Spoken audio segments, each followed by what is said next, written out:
Okay, so thanks everybody for attending. I'm going to go ahead and dive right in because if you haven't heard yet, there is a lot to cover whenever we're talking about Azure specifically for the enterprise. And again, only can cover so much in a 60-minute webinar. So what I've done is I think I've picked a lot of the really good topics that whenever we deliver training to enterprise customers that we get a lot of really good feedback and a lot of good interest on. And we're going to try to talk about those. But again, there's tons of stuff that we're not able to cover. So we'll do the best as we can in 60 minutes. I think hopefully everyone will be pretty happy with what we've came up with so far. Again, my name is Michael Washam. I'm the CEO of Opsgility. So all the amazing stuff that Javier just told you about, that's basically what we make happen. So lots of fun. We big practice on focusing on Microsoft Cloud from everywhere from Azure to 365. So a little bit of everything going on with us. So let's go ahead and get started. Just one of the things I like doing with these webinars is really just kind of talking about the very basics. If you haven't done too much with Azure, just to kind of make sure everyone's on the same page before we even get going too deep. The very first thing you should know about Azure is huge. It is literally all across the planet. Currently it's in 38 regions worldwide, and whenever you're talking about a region in Azure, what a region is actually a single location that has more than one data center. So there's literally 60 to 100 data centers spread across the world right now that you can just with a couple of clicks of the mouse actually go deploy workloads into. So it's a gigantic hyperscale is what Microsoft calls it, and you know, if you look at the map and the sheer amount of money that they've invested in this infrastructure, it certainly lives up to that description. So that's basically where we're starting from, is Azure is a global hyperscale cloud infrastructure. Now, whenever we're talking about beyond the infrastructure, what does Azure actually consist of? And this is where it gets kind of confusing. A long time ago, I've been working in Azure for a really long time, and back then you could literally, you know, back in 2009, 2010, you could certainly call yourself an Azure expert. At this point, there's absolutely no way, because the Azure platform is just so evolved and so broad that it covers just a gigantic section of technology. You know, down at the bottom here, the data center infrastructure, these are the 38 regions, 34 now, 4 coming soon, that I just mentioned. And on top of that, in that actual infrastructure, you have things like Infrastructure-as-a-Service, which we'll talk about today. And infrastructure services, or IaaS, consists of compute, storage, and networking.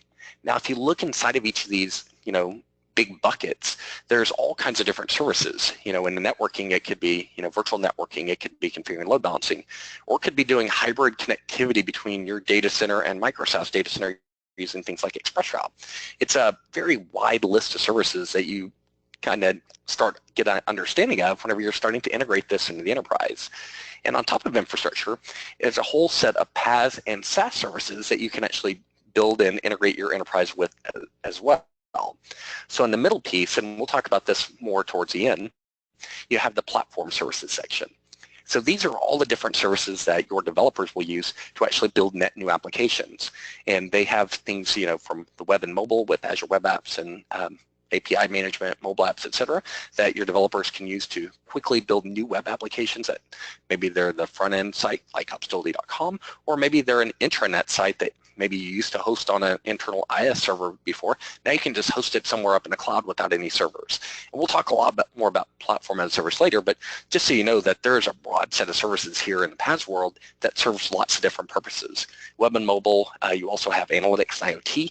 So taking all the data that you have in your organization and actually getting some value out of it is a huge benefit that used to, it was actually insanely difficult to do, but now there's a ton of built-in services that are just kind of baked into Azure that if you have a sharp developer that they can actually put together a meaningful solution for. And then outside of the platform as a service space, you have all kinds of additional services that would apply in the enterprise world, and these are all the way from security and management space all the way over to services that help you build a better hybrid cloud. And we'll talk a lot about all these, or some of these, as we go through the webinar. So the very first thing that you should know, if you've never seen Azure before, the primary interface for using it is actually, as you guessed, portal.azure.com. If you're looking at it from a different perspective, maybe you're actually using it from GovCloud, it would be portal.azure.us, and there's actually several other portals depending on which version of Azure you're using. But for the most part, if you're using the public sector cloud, that's always going to be portal.azure.com. From within the portal, this is where you can actually go in and create the different resources that we just described. You can go and manage and monitor your bill, and of course you can actually set up permissions, so you can allow other people within your enterprise access to managing resources. So it's kind of like your user interface for your virtual data center is the best way you could look at this guy. And the other thing you should know is you can actually log into the Azure portal without a subscription, but of course you can't do anything. The very first thing you need to do to actually do something useful in Azure is you need to acquire an Azure subscription. Now, what is a subscription? It's really just a container that you put resources in that all the costs go to a single bill. That's the easiest way you can look at it. So if you have a subscription that comes with your MSDN subscription, you can access Azure that way and you will get a bill, but whenever you actually create your resources, you'll always pick the subscription to create that resource in. So it's really simple, but just kind of think of it as a place to put your bill at. And there's a couple of different ways you can get a subscription. If you've never done one, you can go to azure.com and there's a free account button at the top right. You can click and it'll give you a $200 free trial just to go off and play around and do whatever you want to with it, just so you can kind of get your hands dirty. And the second thing is if you already have an MSDN subscription, like I kind of mentioned, there's a Azure benefit that's already baked into those subscriptions as is today. So if you have an MSDN, go activate your Azure benefits and you can actually start using it today without actually spending any more than you already are. And the third way is if you actually start needing to use this for real, then you probably will start buying a pay-as-you-go subscription. And this is essentially putting a credit card into Azure and letting them bill you for your consumption.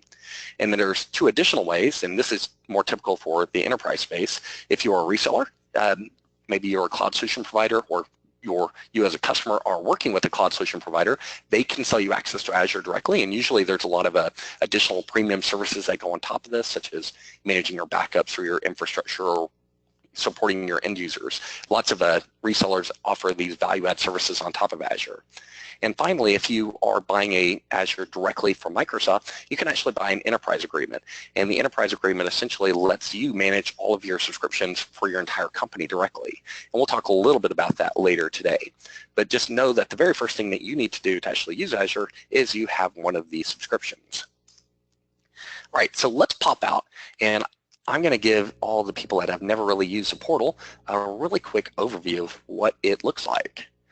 So what you're looking at here is portal.azure.com, and this is a kind of a messy version of it because I have a bunch of stuff I've already created for this webinar, but essentially this is the Azure management portal that you would use, or your infrastructure team or developers would use, to create and manage resources in the cloud. So over here on the left, you can see a bunch of different services. These are a lot of the same ones that you saw in the PowerPoint slide earlier, like app services and SQL database. And if I click under more, this is where you can convince your friends that there's no way to ever be an Azure expert. So you can see I can scroll down for a long time and still I'm seeing new services.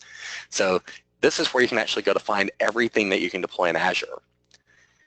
Now, what the little star menu on the left means is this is how I can kind of control what shows up on my navigation menu. So if I always want to make sure I can jump right into billing or virtual machine scale sets for that matter, I can kind of adjust what goes in here and shows up on my menu. Now beyond that, if I want to create a resource, I go to New, and this is where it's going to give me a whole bunch of different categories, which is compute, networking, storage, et cetera, et cetera, et cetera.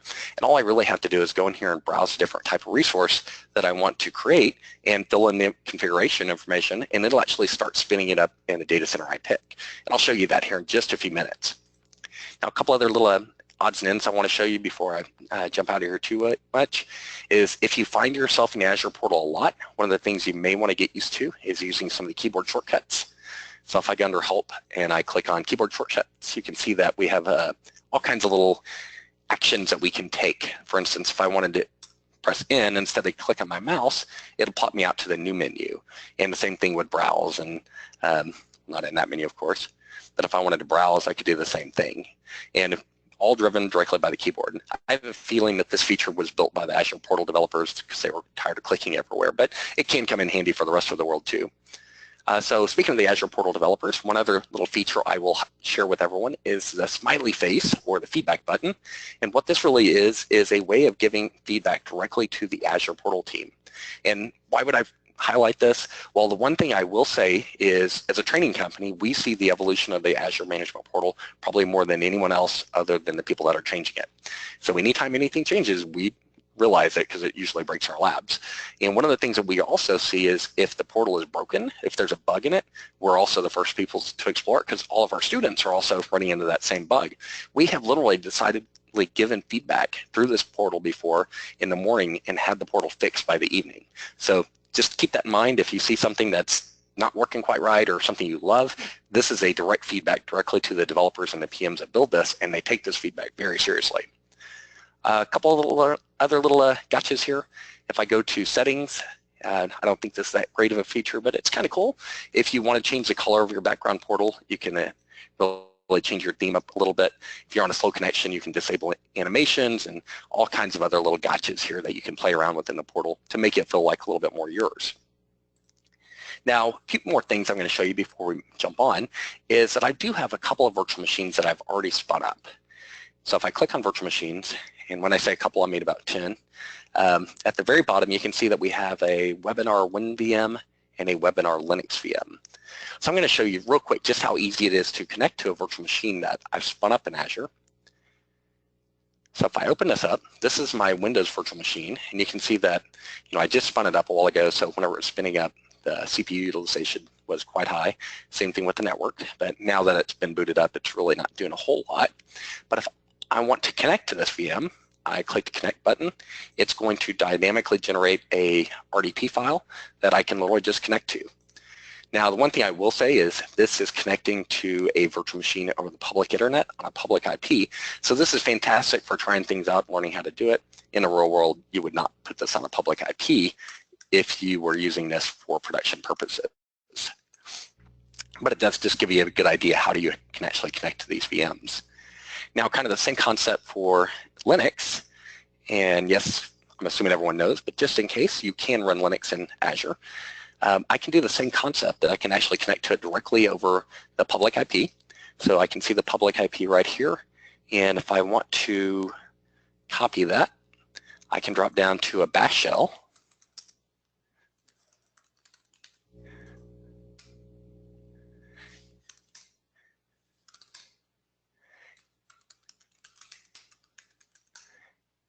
And now I'm logged directly into my Linux VM, so I can go install Apache or MySQL or run top, which is my favorite thing to do in a demo, and shows you how easy it is to get connected to your Linux VMs as well. So again, Azure Management Portal is kind of your first stop to getting started with Azure. Super easy place to figure out how to spin up resources, and of course, delete them and stop them once you're done, because just remember that once you start these things in Azure, you're actually starting to pay for them at some point. All right, we'll circle back to virtual machines next, just to kind of go a little bit deeper here. So what is IaaS? And there's a reason I start with IaaS, and the reason is, especially in the enterprise, is 80 to 90% of all workloads running in Azure today in the enterprise are all running in infrastructure as a service. That doesn't mean that PaaS or big data is not popular. It just means that this is where enterprises start. They always start with VMs and networking, and then they work their way up the value-added chain. So before I kind of dive into the services a little bit, I want to kind of give it a little bit of a balance. What exactly are we talking about? So when we're talking about services in Azure, I always like to start with what you're used to today, and this is your on-premises world. In the on-premises world, you own a facility, so in reality, you are the air conditioner person. That's what you're responsible for, is making sure that all the servers don't melt down. So you're responsible for the facility, which comes with the AC bill, the security, the physical perimeter, all that stuff that's required to actually run a data center. On top of that, of course, is the physical hardware for your servers, the racks, the routers, the switches, the firmware updates, the maintenance, the hauling old servers out, the putting new servers in, et cetera, et cetera, et cetera. And from there, hopefully you're implementing some kind of virtualization stack, VMware, Hyper-V, something to help you manage all these resources. And on top of that, of course, you manage the operating system for each and every instance that you have out in existence, as well as the network, the firewall, the data, and of course your applications. So that's where you are today. Now, how does Azure stack up to this?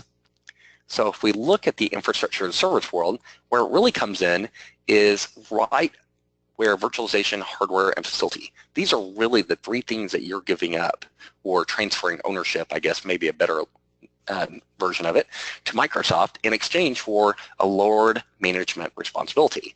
So that means that you're still responsible for the operating system. That means if you deploy Red Hat Enterprise Linux or Windows Server 2016, you're still responsible for managing it, making sure it doesn't run out of disk space, managing the patches, making sure that they're all highly available and scaled correctly. There are things we can do to help mitigate that, of course, but that's still your responsibility. But that does mean you're completely out of the business of running virtualization and hardware, and of course, you're no longer in the data center business in this model. So you definitely get some significant benefits from going to the IaaS world. But you can kind of see this is why enterprises start, because they give up a lot of responsibility, but they still keep all the pieces that they're required to run their existing applications. Now, the other piece that we'll talk about in a little bit more detail later is platform as a service. And what platform as a service is a set of services that your developers can use to build new applications that don't require underlying servers. So in this case, you essentially lose the operating system that you don't have to worry about anymore. You're not patching Windows anymore, you're not patching Linux, you're not making sure you have the right .NET framework or the right version of Node.js. That's up to the service that your developers are deploying to. Now, that doesn't mean you as an IT professional are off the hook. You, of course, still need to monitor the application to make sure it's available, make sure it's not crashing, make sure it's not, getting overrun with requests. There's still a lot of work to do here, but it does take a huge, huge burden off if you have an application that can be built as a PaaS. Now, keep in mind there are, PaaS does not come free. This does require developers to actually build something. So in any enterprise, you'll usually see this first in new applications to start going here. So in a longer term environment, it's a very healthy mix. Okay, so now that we kind of explained what infrastructure services in general, what does it actually mean in the Azure world? Well, there's really three services, and the first two we'll talk about are, of course, virtual machines themselves, and these are, they range anywhere from a single core with a measly 768 megs of memory all the way up to 32 cores and 448 gigs of memory. Also virtual networks, which is a service that allows you to virtualize your entire network. No more running cables or anything like that. It's all defined through a browser. Okay, virtual machines. Like I mentioned, virtual machines can run Windows Server anywhere from 2008 R2 and up to various versions of Linux, including Red Hat and even Oracle. So it's very flexible on which workloads you can run, and these are all officially supported in Microsoft Azure. Okay, the other thing you should know is whenever you go to define or create a virtual machine, you will see a huge different type or a number of types of virtual machines you can choose from. These anywhere from the A's on the very left side, these are kind of the cheapest, most efficient for doing low-cost processing, all the way to the very right. These are the very biggest workloads for running things like SAP HANA and big data and high compute workloads. And the thing about these is these are all different series. They're not actually instance sizes. So each one of these has anywhere from 5 to 15 options to choose from. So it might be a little daunting to try to make sure you're picking the right one, but it's also very flexible because you can choose the right workload for what you need. And keep in mind you pay for what you use here, so this makes it a lot easier to be flexible and optimize your spending by having this wide selections. Okay, so what I'm going to jump at now is I'm going to jump back to the portal and I'm going to show how we can actually go create a VM. And before I create a VM, I'm going to annoy everyone and I'm going to create a virtual network. And the reason I do that is very intentional, and it is because in general, in the enterprise world, you always want to start with the network. And if you don't, if you start with VMs and start deploying things and then you come and figure out your virtual network later, more than likely you will have done it wrong and you'll have to start over. So this is just kind of reinforced that it's the right thing to do, is always start with the network. Of course, my network is not going to be very complicated, so it's going to be called Webinar VNet, nothing too crazy. I can give it an address space. These are all the IP addresses that are available on my network. Now imagine you pick every 10.0 there is, and then you realize that your existing on-prem network has a 10.0, and someday you try to connect them in the future, they would overlap and things wouldn't quite work. So whenever you're thinking about virtual networks here, think of it just like you're connecting another data center to your existing network. Even though it's super easy, it's exactly the same concept. It does require planning. So in this case, we're not going to spend too much time though. And the other thing you can do is you can name your subnets, which is really fantastic. So I'm going to call mine apps. And in my case, I'm going to put this in a resource group. Now, what is a resource group? A resource group is a logical container that if I'm deploying a solution to, such as a demo environment for a webinar, I can put all my resources in the same place. That way, whenever I'm done with it, I can delete it. It deletes everything that I just created. But the more efficient, the more real use case is if I want to update or manage a solution as a single unit, I can do that. I can create a template that completely describes a single solution, and that could be virtual machines, it could be databases or networks or whatever, and I can actually modify that as a single unit. So it's a very fantastic way to really optimize your management of solutions. Now the other thing I'm going to show here is the regions. So this is where we were just looking at deploying all of our regions in West Europe or Japan West or whatever. And just for the fun of it, I'm going to deploy into Japan West. Why not? I haven't deployed in Japan lately, so we'll do that. And this kind of shows you the capabilities of being able to deploy your resources anywhere where your customers are, which is really the big value add of having all these regions across the world. For a global company, that's an insanely expensive operation to undertake to do that themselves. So being able to leverage the investment that Microsoft has taken is really a huge advantage. Okay, so we've created a network. Now our network on its own doesn't really do anything useful until we put things in our network. So what I'm going to show you is really just how I created the virtual machines that I showed earlier. And in this case, I'm going to create a Windows Server 2016 data center instance.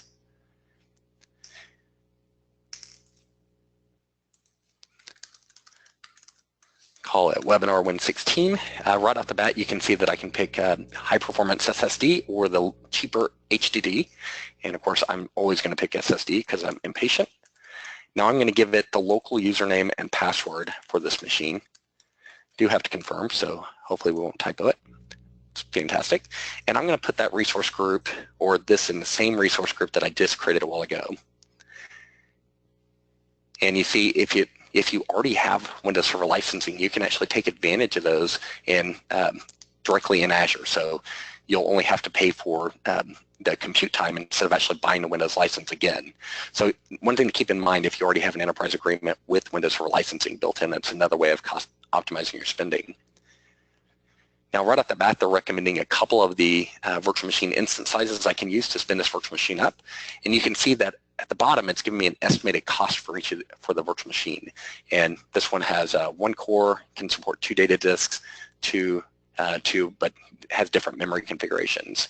If I hit View All, you'll be able to see the much wider variety of virtual machine sizes that I could actually deploy this to. So since I'm not going to do too much, I would go ahead and stick with a DS1v2. Now here's where I can actually deploy my virtual network. See, it kind of already inferred that I wanted to use that, so it created a webinar VNet. I could choose to not deploy a public IP if I wanted to. So if I wanted to be a little security conscious, I could do that. I can also configure firewall rules. So right off the bat, this one will only have port 3389 open, but I could also open up port 80 or 443 or whatever service I needed to. So if I was deploying a SQL Server, I could open up 1433 right here. And this is kind of baked right into the portal experience. So a couple of other things that I can do here is I have a feature called extensions, and extensions allow me to take advantage of automation. For instance, if I wanted to make sure that whenever my virtual machine booted up, it ran a custom script to maybe install some software or download something or whatever I wanted it to do, I could do that. Or I could also have it install a Microsoft anti-malware extension, or if I wanted to integrate with Octopus Deploy or PowerShell or Chef or Puppet or whatever I wanted to do, it's super easy to bake that right into the VM at provision time. And again, the one thing you'll learn relatively soon is everything you can do through the portal, you can do through automation itself.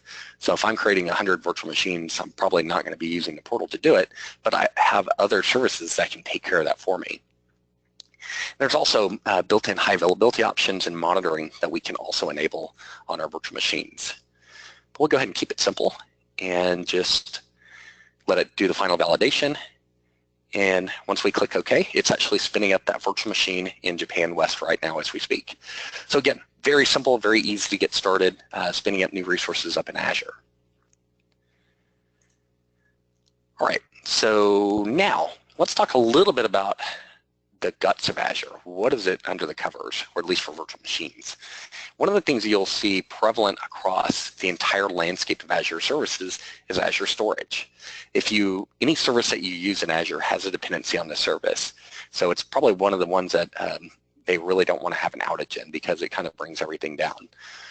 In this case, what Azure Storage is it is a platform as a service that basically represents stuff that you can store files or blobs, or it actually has some developer options for storing data in tables and even cross-tier communication with queues. So it's kind of a very generic service, but it's also insanely important. It comes in hot and cold tiers, and what that really means is if you're, like the files for your virtual machines, which are actually stored in the service, those would be considered hot because you're doing lots of reads and lots of writes, but they also have cold and cold tiers, which means if you have data that you're going to store in Azure, but you're really not looking to get it out, they're going to charge you significantly less to put it in. They will charge you more to get it out. So it's much more designed for archival and long-term storage versus active operations. And of course, Azure Storage also comes in standard and premium tiers specifically for virtual machines. And premium is based on SSD backend, so it's very high-end. It's a kind of disk that you'd want to use for your SQL servers or your Oracle backends, ones that require low latency and lots of IOP throughputs. And now, how virtual machines work with storage is you might think that the disks in the rack in the data center actually hold your data, and they do to a degree. You can access the local disks, but it's very temporary. For instance, if the physical machine that your virtual machine is on dies, your virtual machine is going to boot up somewhere else. That means the data that you are using is also left on that machine. So where your data is stored is actually in a storage account, which is that separate PaaS service. Now the beauty of this is under the covers, automatically every file that you have on your VM, every disk or whatever, is replicated automatically 3 times within the same region. That means by default, it's already better than any traditional mirroring you typically do in the enterprise. Most people use N+1. This is definitely beats that by at least another factor. Now, the really nice thing is if I needed to, I can actually turn on a feature called georeplication. And this is just a checkbox. And what georeplication will do is it will replicate all 3 of those copies to a remote region. So just by super simple default, I have 6 copies of every file that I have for my VM. So pretty straightforward to have a lot of really good redundancy at the physical disk level at least. Now keep in mind this is not a backup. If you accidentally delete the wrong file on this one, all it will do is replicate that accidental deletion to the other region. So not a replacement for a real backup. Okay, so let's talk real quick about storage, just so you can, again, going back into the portal and kind of giving you that experience of how relatively easy it is to configure a VM. We will go to the webinar WinVM that I configured earlier. And I'm going to open up disks. And all I have to do to add additional capacity here is just basically add data disk. I can tell it I want new, which would be an empty disk, or if I have an existing VHD that I've uploaded, I can actually attach that as an option here, existing blob. I can pick SSD or HDD. So just remember, whenever you create the VM as SSD, doesn't mean that every disk has to be SSD. You can certainly mix and match it to optimize the workload that you're using. Okay, and from there, I need to pick a storage container.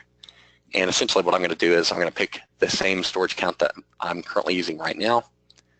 And those disks are going to default to the VHDs container, which is essentially a folder inside your container. The other thing you should know is right now there is a limitation. Every data disk in Azure is maximum of 1,023 gigs. So not quite big enough for every workload you'll need, but definitely something that can be taken into consideration. All right, once I click save here, it's actually going to attach that virtual machine or that disk to the virtual machine. And if I logged into this Windows VM, it would actually pop up and tell me I have a new disk attached. So let's see. Real quick question is, are we getting a link to the recorded webinar? And that is absolutely yes. We will pop up a recorded version of this probably tomorrow, and it will be available then. Okay, so let's see, back to the presentation.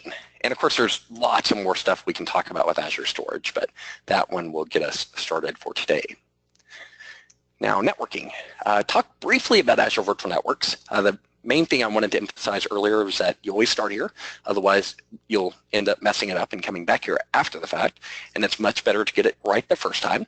But at a high level, what a virtual network is essentially a method of bringing your network. It's a software-defined network, allows you to define your address ranges, your subnets, public IPs, everything that you need to deploy your infrastructure workload in the cloud. It supports bring your own DNS. So if I wanted to host my own DNS server in Azure and have all my virtual machines automatically boot up and know how to talk DNS with me, it supports that right out of the box. It also is the tool or the service that you will use to configure hybrid connectivity. So if you want to connect your data center to Azure, you're going to use one of two services, either virtual private networking or Azure Express Route. And both of those services are used to actually do that hybrid connectivity between data centers. It also offers some easy features like network security groups, which we kind of already saw, that basically are firewall rules that allow you to block inbound and outbound traffic by subnet. So one of the key things that we actually do to make subnets in Azure is so we can control network access between the different tiers. Traditionally on premises, you use subnets to segment traffic as well, but it's also to stop things like broadcast traffic. Well, in Azure, there's no broadcast traffic that goes across the network, so in reality, the only reason you create subnets is so you can segment the traffic using network security groups or more advanced firewalls that you can find in the Azure Marketplace. Okay, Azure offers a bunch of different options for doing load balancing. Very simple, the layer 2 Azure load balancer. This is kind of the basic load balancer that allows you to distribute traffic, whether it's HTTP or TCP. It doesn't really know too much about what's going on coming across a wire. The only thing it really does know is that you can specify health probes. So if it is HTTP, you can make it a little bit smarter. But beyond that, it really doesn't have too much insight into what's going on. There's also the Azure Application Gateway. This is a much more advanced load balancer. It is stateful, so it does do things like cookie-based affinity and round robin. It also supports things like SSL offloading, and it can even route traffic to certain servers in your network based on URL accessing. And this actually does have a web application firewall feature built into it now that was just announced general availability very recently. So if you're looking at additional more advanced firewalls, beyond the plain old network security groups, that might be another option. But again, explore the Azure Marketplace because there's tons and tons of options from various ISVs like Barracuda and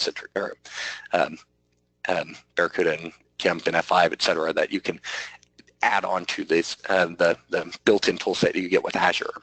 One other service I want to mention here is Azure Traffic Manager. This is not really a load balancer. It's a traffic distribution is what the folks that I know that call it. But essentially, instead of distributing traffic at the network level, it distributes which IP address it resolves a DNS query to. And the use cases here are really if I wanted to distribute traffic between two data centers and not an individual virtual machine, but two entire data centers, I use Traffic Manager. I basically can register both of the endpoints with Traffic Manager, and it will detect if one of them is down or if my client is closer to one over the other, and it'll actually make the smart decisions for me to direct or to resolve the correct IP for my client. Very advanced DNS piece software, and the use cases here are really to allow you to distribute traffic between multiple data centers, your data center and your data center in Azure, or even your Azure and another cloud provider like AWS or Google or whatever. It will absolutely distribute it because it's really just a DNS resolution service. Okay, so let's give you the Azure Hybrid Connectivity overview. There are definitely multiple ways to connect to a virtual network in Azure. The very first one we'll talk about is point-to-site networking. This is one that probably doesn't come up too often, but it's actually a very good use case for if you wanted to allow in remote administrators or developers, testers, whatever, into your virtual network using private IPs instead of that public IP. It's fantastic for that because everything goes over a secure VPN connection. The second option is site-to-site VPN.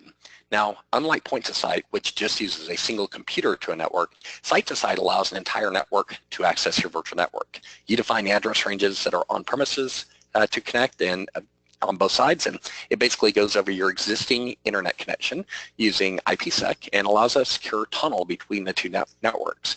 It's all completely defined by you, which addresses can talk to which addresses, relatively straightforward to do. But again, this is using your existing internet connection, and it has a bandwidth limitations per gateway. So it's certainly a very valuable piece of technology. But if you're looking at really large scale, where you're doing huge disaster recovery or really big data transfer between Azure and your enterprise, you're probably going to want to look at the third option, and this is Azure ExpressRoute.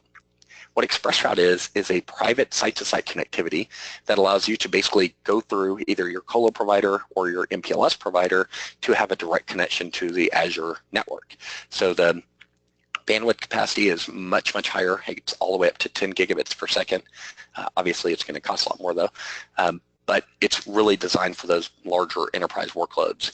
Just keep in mind that this does require that ExpressRoute partner to be where you're actually going to have your entry point into it. So it's either going to be a colo provider or it's going to be a networking provider. Okay, a couple of other options that I want to mention before we get out of the IaaS world, and that is automated deployment. So we saw how the portal works, and again, that's a fantastic way to get your workloads spun up the first time, see how they work and everything. But in the end, whenever you start doing Azure at scale, you're really going to want to start looking at some more automated options. And a couple of them that you'll get familiar with from the command line are the Azure PowerShell commandlets and the Azure CLI tools. And essentially everything that you can do in the Azure Management Portal, you can do from the CLI. And benefit here is, of course, if I want to create 100 of those VMs, I can with just a simple couple lines of code versus actually having to go through that 100 times in the portal. And there are some use cases for doing that, although there's a better feature for that, and that's called templates. So whenever you're looking at automation options for deploying infrastructure, at least, there's lots and lots of other options to choose from too. But the very first two that you should think about is, when should I use the command line tools, or when should I define a template? And the way I look at these tools is if I want to manage existing infrastructure, right? If I want to stop a VM or reboot a VM or something, the command line tools are amazing. If I want to actually define infrastructure in a template, I want to use a template just because it's more designed for declarative deployments. Now, the two are used in combination, of course. I create a template using JSON, and I'll show you in just a second Visual Studio, and then I use a command line tools to actually make the deployment in an automated fashion. So again, they're not mutually exclusive. They will go hand in hand in a lot of cases. So again, another couple of real quick demos. What I'm going to show you very first is the Azure CLI tools. So the Azure CLI tools are cross-platform tools that run on Windows, Mac, or Linux, and basically all you have to do to run them is run the command Azure. There's actually a new version that's just a little bit shorter. It's just AZ. And the AZ command line and Azure command line are very, very similar, but they're just the AZ command line supersedes Azure.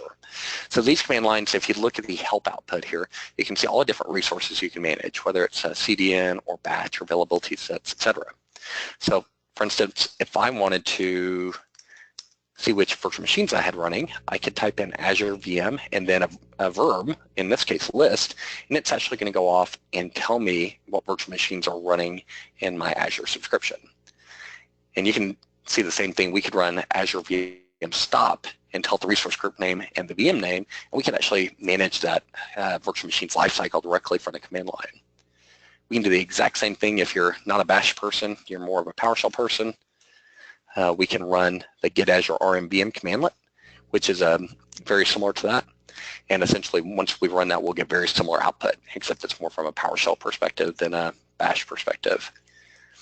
Now, one more thing I do want to show, and again, very short amount of time, there's so much to cover. We can't cover it all, but I do want to show you this just because this is, if you're looking at it from an enterprise for adopting Azure, this is one of the most important things you need to be considering, and that is truly embracing automation. So I'm going to show you real quick what I mean by that. So I'm going to create a new resource group project, and this is all Visual Studio. So if you're not a developer and you've never used Visual Studio, don't panic. I'll explain what it is. But essentially, I'm using Visual Studio to define a template. And you can see we have a bunch of starter templates like blank or Windows VM or web app and SQL, et cetera, et cetera. So Microsoft gives you a bunch of starter things that you can do. But I'm just going to kind of show you real quick how relatively straightforward it is. And again, it's not straightforward the first time you do this. So if you think I'm crazy, I'm not. It's only after about the 9th time that this is actually relatively easy. But we're going to create a project. And don't want to give feedback. And what I'm going to show you real quick is a template. Now the template itself is all written in JavaScript object notation, so JSON. And to a non-developer, it is, be honest, it's a little confusing when you first get started. But I'm going to kind of walk through just so you can see the process. Very first thing I'm going to do is add a resource to this template, because right now it's completely blank. We have not defined anything. So I'm going to go in and add a virtual network, just like we did in the portal. I'll call it webinar VNet template.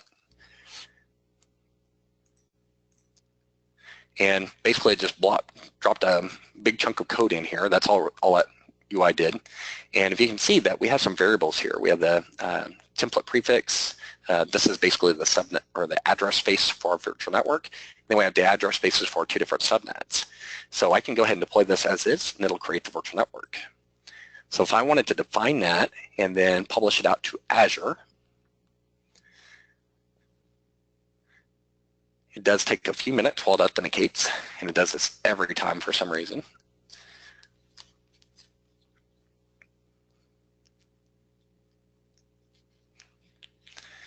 Okay, now I can go ahead and create a new resource group, put it in a different region. We can use Japan West again, that sounds good.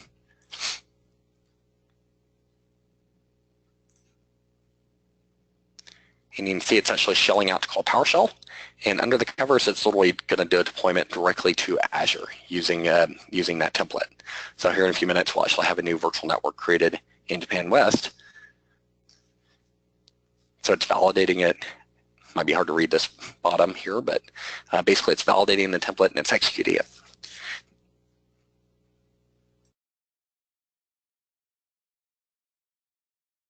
Okay, while it's doing that, I'm going to jump out to the Azure portal, and I'm going to go look at those resource groups. Okay, here's the resource group we just created with our template, and we have our virtual network. And if I click on subnets, you can see the 2 subnets here.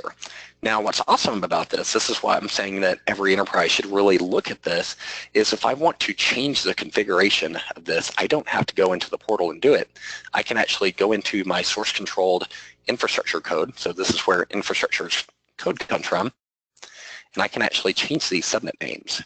And anything, there's of course limitations on what you can and can't change. But in this case, I can actually change these and give them a little bit better names. Now I can just go back and do the deployment again. And once it does this long, boring authentication, it'll actually take that same template, apply it to my existing virtual network, and make those changes. So you can imagine, like, if I wanted to resize virtual machines or add new network adapters, I can actually basically source control my infrastructure at this point. So it's a very powerful piece of technology. And of course, this template can deploy any resource there is in Azure, not just the network, but of course the VMs and PaaS services that go along with them. So again, definitely something to start taking a look at if you're not yet. Okay, so hybrid cloud. I really want to jump into hybrid cloud real quick because it's a huge topic, but the very first thing I want to do is just kind of dispel the confusion of what hybrid cloud is. What it is a buzzword that everyone talks about, but in reality, all it really is the ability to take your data center and connect it to, in this case, Azure's data center. Now, why would you want to do that? As you know, in any enterprise, it's never going to be an all or nothing migration. If you move workloads over to Azure, it's definitely, you're always going to have something back on-prem that you're talking to, whether it's talking to your existing Active Directory environment or SAP or whatever. I can't ever imagine a scenario where everything's going to go all over at once. And that's really where this hybrid cloud workload comes from. Some of your workloads may only run in Azure in the event that your primary data center fails, and that's a perfectly valid use case. So Microsoft does give you some tools to help manage this, and one of them that's very new, it's not even released yet, it's still in technical preview, is called Azure Stack.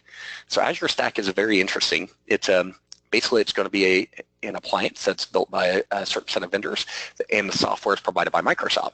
Now, this is going to be a very, very interesting solution to a lot of customers that have data sovereignty issues. So if you are a data sovereignty customer where you really have an issue putting your data up in the public cloud, or at least parts of your data in the public cloud, but you really are embracing Azure, it literally will give you the ability that if you build a template that runs in Azure Stack or PowerShell script or whatever that runs on Azure Stack, it will also run on Azure Public. And this should be a very interesting piece of technology once it gets released into the wild. But right now, if you're interested in learning more about this, there are solutions by HPE, Dell, and Lenovo. And I believe there's one more on the way, but this is going to be a complete solution with hardware and software. So it should be very interesting when it comes out. All right, other hybrid solutions that you should be aware of. Azure Active Directory. Azure Active Directory serves the same purpose that Active Directory on-premises does, except it is designed for authentication for services that run in the cloud. Not just Microsoft services, these are, of course, actually can be your services too. And we'll show you a quick demo of that at the very end. So Azure AD is responsible for doing identity for 365, Azure, of course, Intune, CRM Online, and thousands of other applications. So this is the ability to give yourself single sign-on across your on-prem applications and your cloud-based services and solutions. And why do we need Azure AD? Everyone probably already gets this, but if you have more than one email address at work, then you need Azure AD. It's definitely not an easy problem to solve, though, because you probably ended up with all these different SaaS logins long before Azure AD was even considered inside your organization. But the general idea here is to keep your employees from having to have a different login for Dropbox and Salesforce and WebEx, and provide a true single sign-on experience across your enterprise and your cloud-based applications. Okay, other solutions that Microsoft has in the stack to help in the hybrid cloud world, Operations Management Suite, and we're actually missing 2 or 3 services that are included in OMS, but just for brevity, some of the ones that we're going to focus on right now is Insight and Analytics. This is Log Analytics. Basically, it's a service that allows you to import data from multiple different services, whether it's Azure PaaS services or virtual machines or physical machines running on premises, or services running in AWS. Doesn't really matter. It's really a data gathering service that gives you a built-in query engine that you can really dig in and look at data across your entire enterprise. Very fantastic piece of software that really allows you to manage at scale.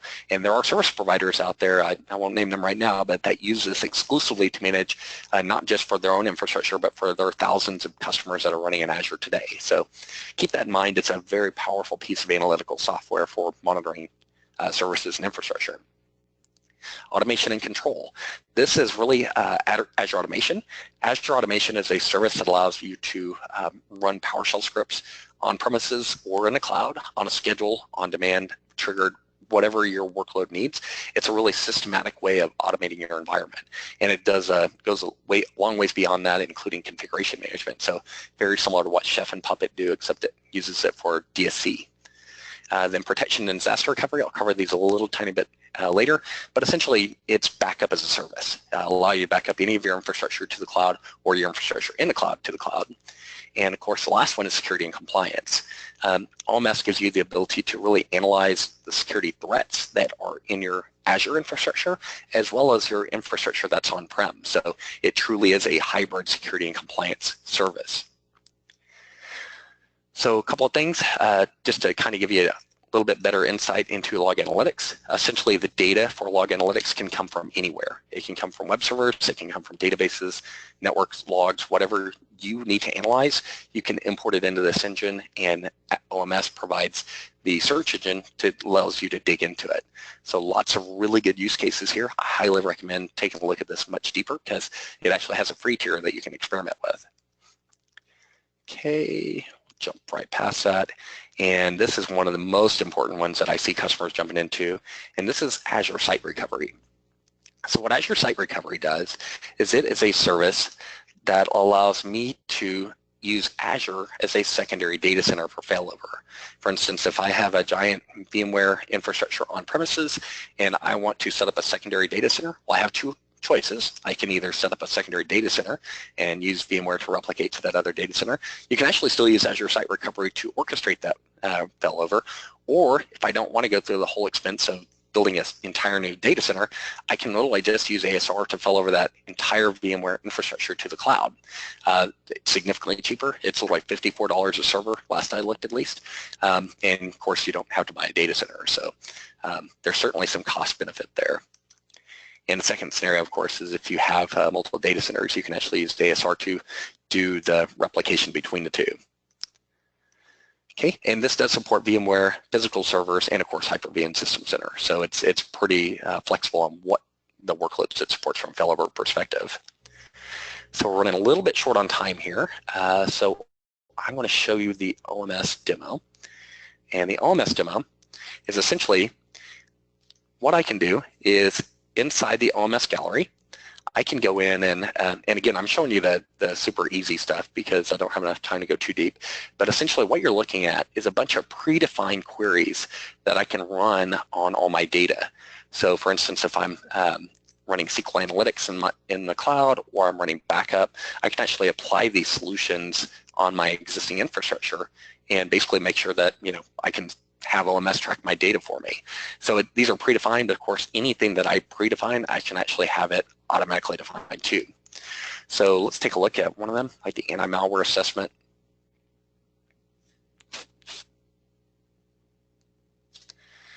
See if it loads.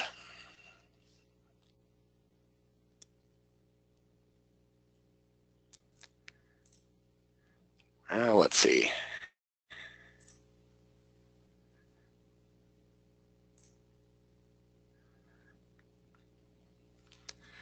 Well, maybe we'll skip the OMS one since the analytics is deciding not to load. Try one more. We will try security audit.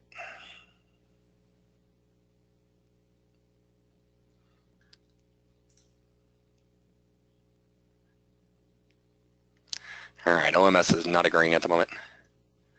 So, oh, there we go. Yeah, I was about to say, typically what you'd get is you'd load this up and it's going to give you some options for enabling alerts. And it's also going to tell you, you know, this one is basically analyzing a few virtual machines I have deployed in my subscription, but it's going to tell me which ones are missing security updates, which ones don't have endpoint protection or that are missing critical updates.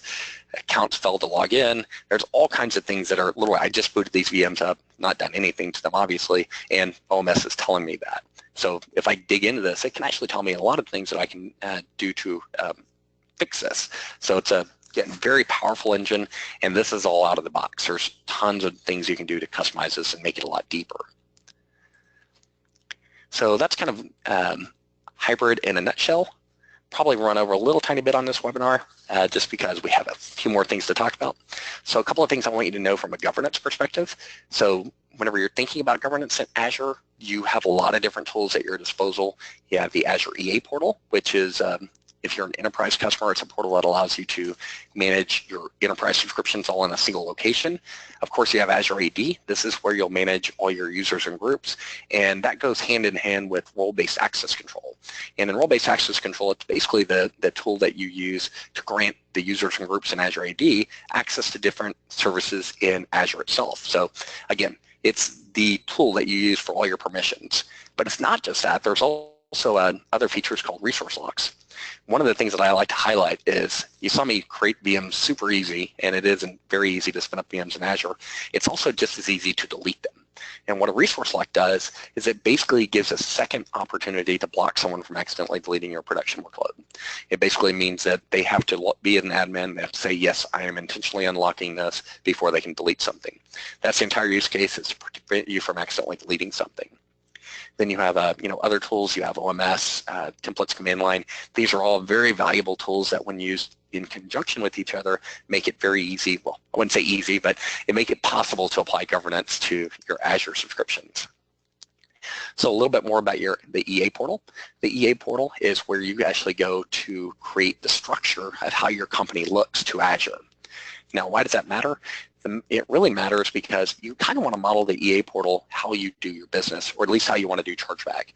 That could be, creating different departments for, or a department for product development or marketing or sales, or it could be specifically for a product. Like this is the e-commerce department, and anything there we want to actually the bill to roll up to. And that's really what you're thinking about here is, who's going to manage subscriptions in each department and how does the cost get reported. So that's kind of where the EA portal comes from. Like I mentioned, RBAC is the service that you'll use to control who can do what inside of an Azure subscription. And policies are very similar to role-based access control, except they are used to define what can actually be done in a subscription. And whenever you have a policy defined, it doesn't matter who you are.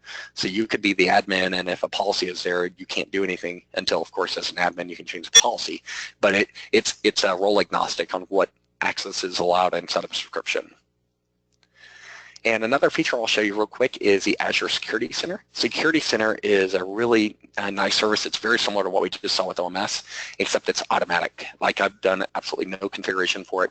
And when I go into it, it's going to tell me all this, the stupid things I have not done yet on all my Azure infrastructure.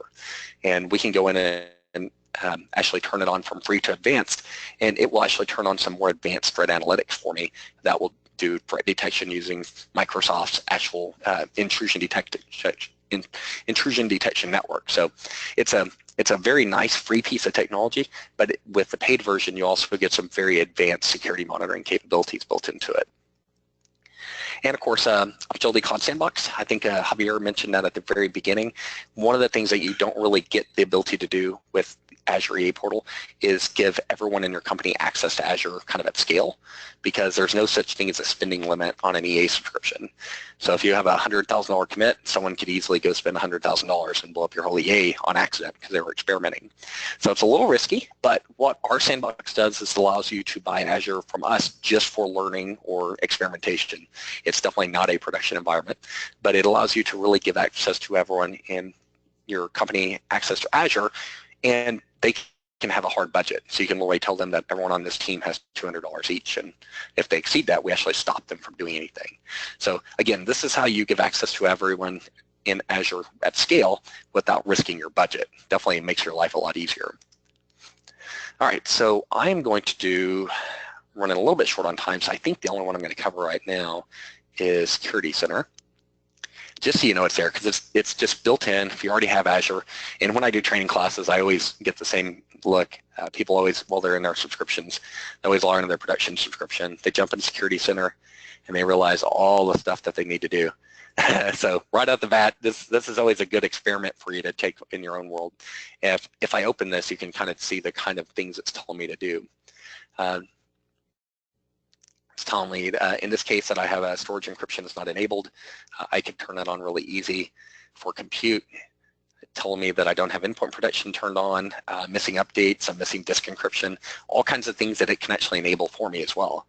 So if I'm brave enough, I can literally go in here and click install on 3 VMs, and it will do that for me. So, all depends on your measure of risk. So definitely take a look at Security Center. It's a free service that everyone should absolutely be taking advantage of.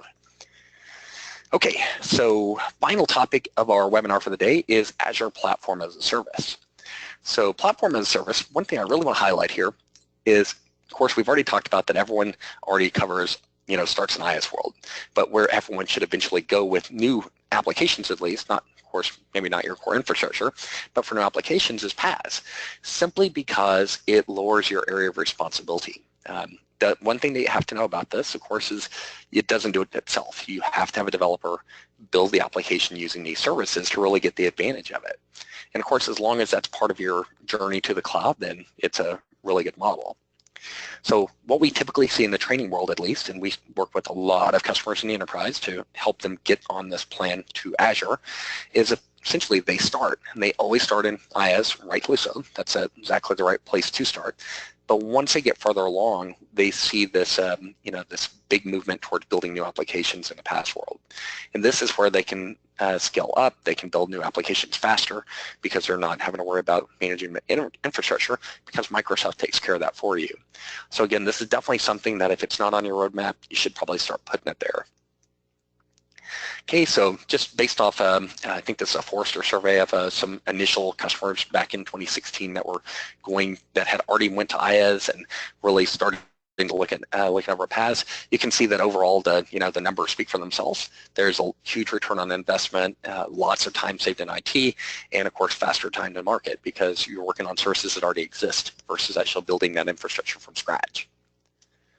Okay, I want to give you a quick example, and if I wanted to build a web farm, right? In my on-premises world, I basically have this manual configuration of load balancing, virtual machine networking, manual install of services, et cetera, et cetera, et cetera. If you look at that, all those time-consuming things are exactly the same in the infrastructure-as-a-service world in Azure. Yes, I can put the VMs up faster than I can buy a new server, but in the scheme of things, the management of this stuff is all the same, right? I have to manage all the content deployment. I have to figure out which runtime works, et cetera, et cetera. Obviously, with IaaS, you don't have to worry about managing data center, which of course is a huge plus. Now, if I'm on a platform as a service model, I don't even really have to worry about the load balancer. It does that for me. The services are managed automatically, so if I'm deploying the latest Java, it does it for me. I don't really have to worry about it. If I have to scale out to 50 web servers, I don't have to worry about making sure the content's the same on all 50. It does that for me. I have all these different services I can call to automatically add compute like web jobs, and I have databases that are super easy as well. So again, PaaS is definitely the one where you want to be for new application design. So let me give you a really quick example. This is already built, so we're not going to build it on scratch. But essentially what I built is an enterprise web app that uses a few services. It uses Azure Web Apps for hosting a website. It uses Azure Active Directory for authentication, and it uses SQL database for the database. So this is essentially exactly what my application would look like. And as you see, when we run it, there's absolutely no servers here. There's nothing for an IT pro to actually go worry about whether we're running out of disk space or that they need to patch or anything like that. Now, the IT pro still does have to worry about, are we scaled correctly? Or did we turn on auto scale rules? Because if you guys have all worked with developers, they'll pick the absolute highest capacity that they can, whether they need it or not, and they're not going to be cost effective. So having those two teams talk to each other and come to a happy medium is really where the work comes in. And of course, making sure the applications are secure, we're using the right directory, and there's lots of things that go together here. Security and monitoring are the two top priorities. So let's kind of jump out. Instead of going through all the services, I'm really just going to jump out and I'm going to show you what these applications consist of. And this will be the final demo. So if I go down to Events Web Webinar RG, what you see here is we're actually, this is a resource group that has my web app. It has a staging site, so if I want to have my developers deploy any changes and actually test them first, which is a great idea, we can do that. And I have my database, so I'm not managing SQL servers, and SQL Server, just think about the overhead you're losing here. This database right here automatically provides me the ability to back up to any point in time or to restore to any point in time over the last 35 days if I wanted to, just with a couple of clicks. That same capability in SQL does exist, and it's tremendously more complicated. If I wanted to make this database where I could replicate it to another region for redundancy, or just because I had customers in that region, it's super easy to go under geo-replication. If I can find it, there it is. And I'm sure everyone that's ever set up a SQL Server always on availability group will appreciate this. If I pick that region, all I have to do is create a database server in that region. Has to be unique, give it a username and a password.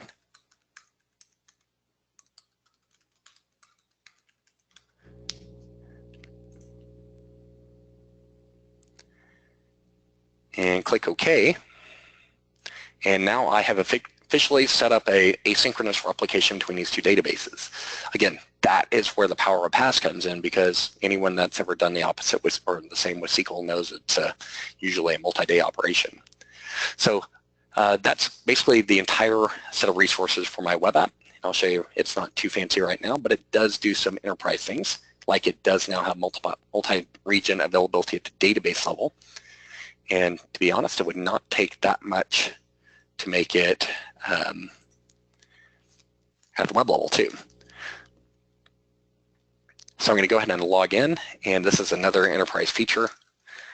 I'm actually having it log into my Active Directory account.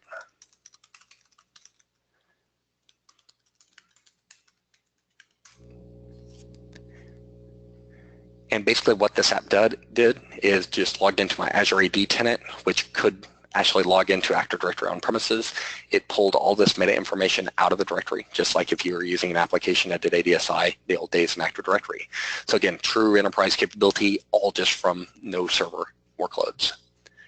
So again, I apologize that we're over time. Appreciate your patience very much.